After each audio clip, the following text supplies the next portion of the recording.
Varun Gandhi likely to be dropped from the Pilibhit seat by Bharatiya Janata Party.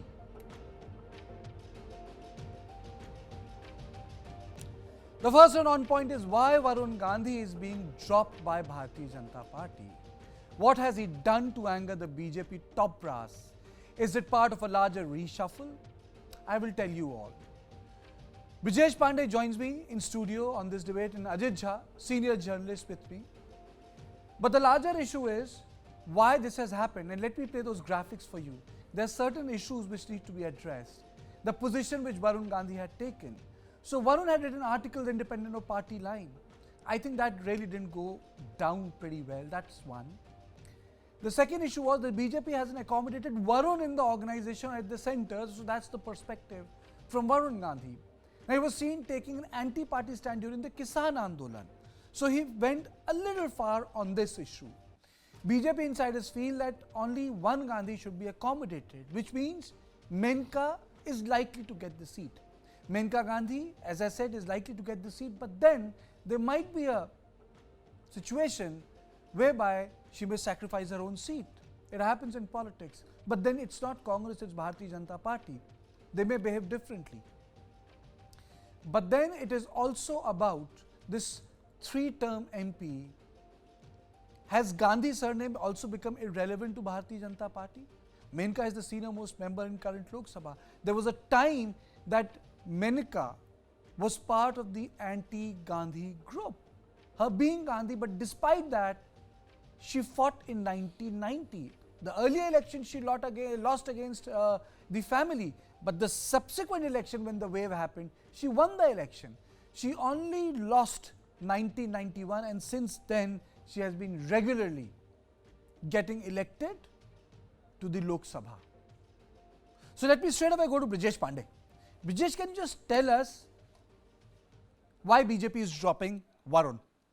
Well, Karthikeya, I think like many, Varun Gandhi failed to gauge the change of leadership, the change of guard, and how BJP post 2014 was BJP 2.0 and not 1.0. He failed to realize and gauge the sensitivity of the matter that maybe Gandhi's surname is a big name, big surname in the political history, but it doesn't carry that much weight with the top two of the present dispensation. I still very distinctly remember I was working for another channel, and when we went to Allahabad, to cover the national executive which the BJP has held. And the first thing which caught all of us journalists' eye was that how the entire city was plastered with Varun Gandhi's posters. This did not go down well. And when it was asked, the question was asked to the local leaders and all, they said that that he behaves very haughtily, very arrogantly, and his behavior doesn't cut much ice.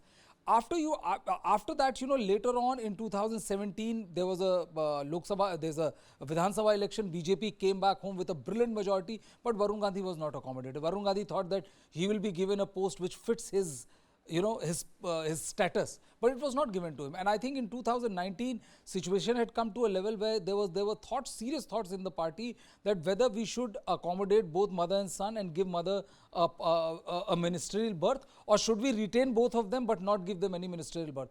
I think from 2019 onwards, Varun, who was still trying to, struggling to maintain a status quo, started speaking against the party leadership. He started taking public positions against the stand on issues which were very dear to the party. He started writing articles in various, top national dailies, and stand which was agrarian sector, which is very close to Prime Minister's heart. And Kisan Andolan was something which is very close to BJP. For the first time, they were seen being put on the political map. And there you took a line which is absolute contrary to this, and this did not go down well with Amit Shah or Narendra Modi. Ajit, isn't this going to be a sort of a defining movement for Gandhis in politics, being denied ticket? Well, we always thought that Varun Gandhi, as Brijesh rightly pointed out, had become, like one can say, he had become a dissident in the party, right? He's written a 1,400 pages book on agriculture, which, it was sent to me for review. And part of it is very well written, but it is more of his lectures at different points of time, different reports put together. But I realized that he takes agriculture very seriously. So he opposed the three bills that at that time were called Kale Kanun by the farmers' protest movement. He was totally in support with the farmers. From there began his open defiance of the party. Then on the issue of unemployment, again he took a very different stand, pointing out that there is large-scale unemployment in the country and the party is not doing enough to tackle that. So now the thing is, see, Varun is an intellectual, right? He was a poet at one time. He's very educated. He has written 4 books, in fact. So he belongs to a different class of people. The BJP now looks at candidates who are winnable, who have a rural base, not a very elite base. I mean, at one time he was very firebrand, but today he could be called as part of the Khan market, elite in a way. And also, he has met Rahul Gandhi on one occasion. There have been speculation that the Samajwadi Party might field him from Pilibhit. And, he did win with a substantial margin last time. Before that, he had contested from Sultanpur, where Maneka Gandhi contested last time. From there also, he had won. So he is a very good speaker, both in Hindi and English. But the problem with him is, he believes he's a morcha guy, He's an open defiance guy, especially on these issues like agriculture, unemployment. His line seems to be more similar to that of the Congress. Now, will the Congress and Samajwadi field him, at least support him from the outside if he contests independently from Pilibhit?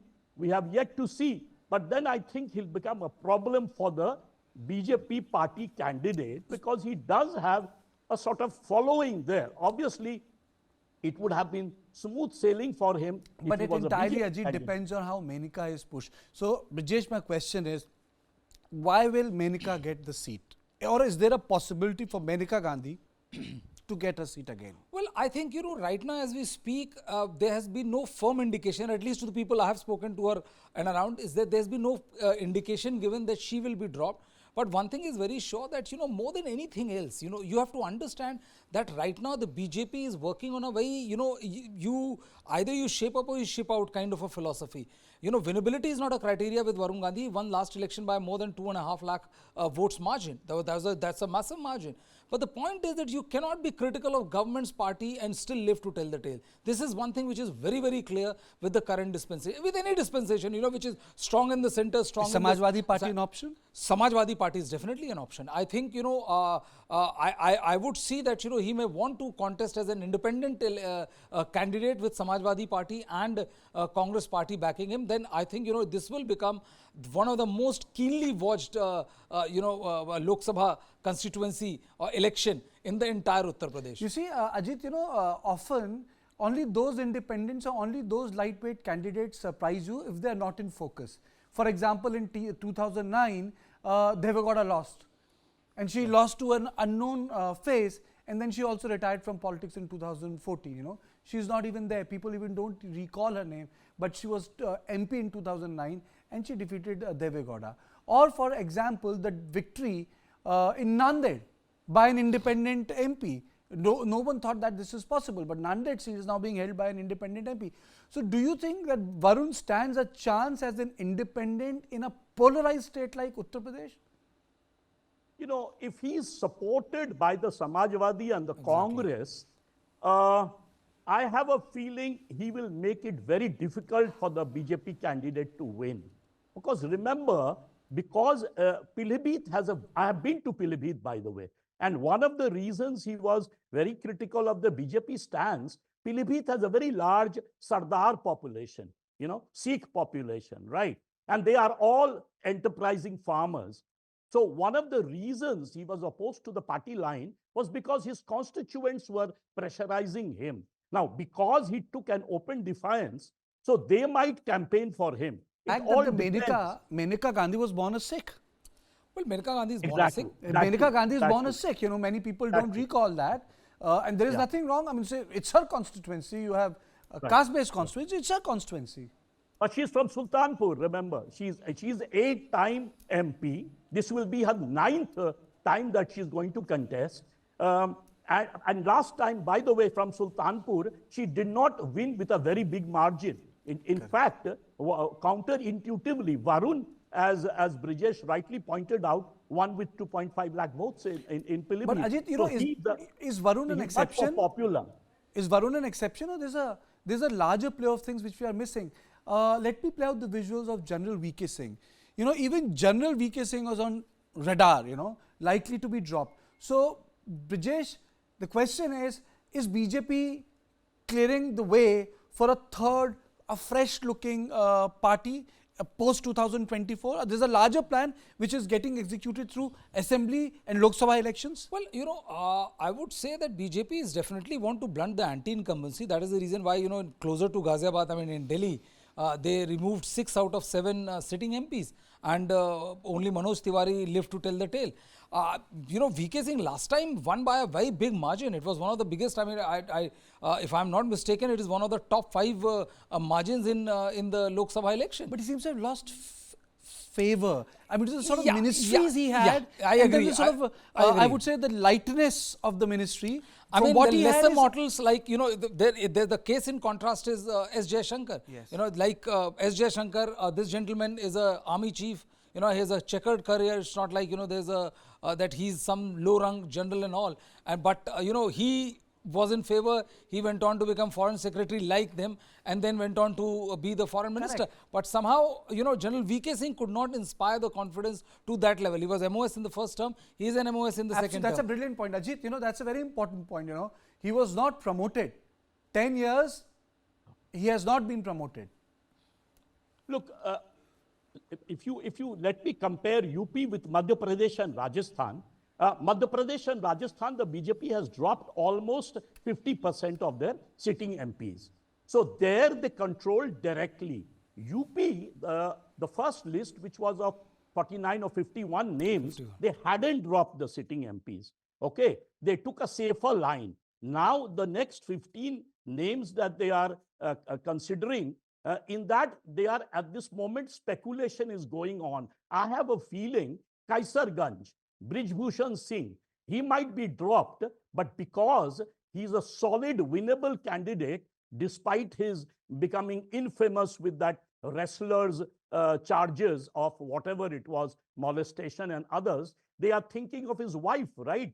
Ketki Devi Singh, or his son Karan Bhushan Singh. So there are similar names being considered for several other seats as well. Now, the trouble is, at this moment, we might be doing speculation, but for example, I have heard Prayagraj, Raebareli, Meerut, Ghaziabad, Ghazipur, many of these seats, they are considering fresh faces, but nothing is official yet.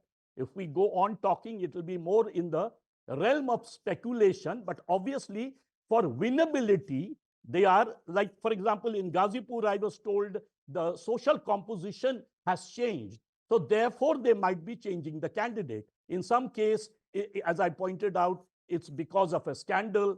In the third place, because of party defiance. So, but I would say in UP and Bihar, the BJP has taken less risk than Madhya Pradesh and Rajasthan. But you see, it's always possible to do a change from the position of strength, you know. You can always execute a change, and I think that's what Bharatiya Janata Party is doing.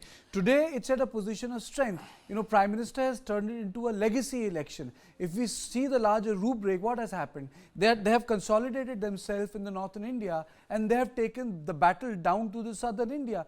Congress, on the other hand, is trying to hold the fort. Just see the narrative, and that, you know, even they tried the south and out binary, and it is for this reason BJP now holds the narrative. As of now today, Congress does not hold the narrative. So even if these changes take place, it is not going to create a counter narrative hurting Bharatiya Janata Party. I mean to say, whether it is General VK Singh or whether it is Varun Gandhi, the rebellion might not make a difference. Rebellion of Ashok Chavan makes a difference to the Congress. But this is not the case. Except Yedurappa, no other BJP leader who went out has ever been able to displace votes. And I think the finest example of that is Kalyan Singh, who went out, nothing happened, came back. In fact, because he went out and went to Samajwadi Party, Congress got bulk of Muslim votes in 2009, and their tally shot up to more than 20 seats.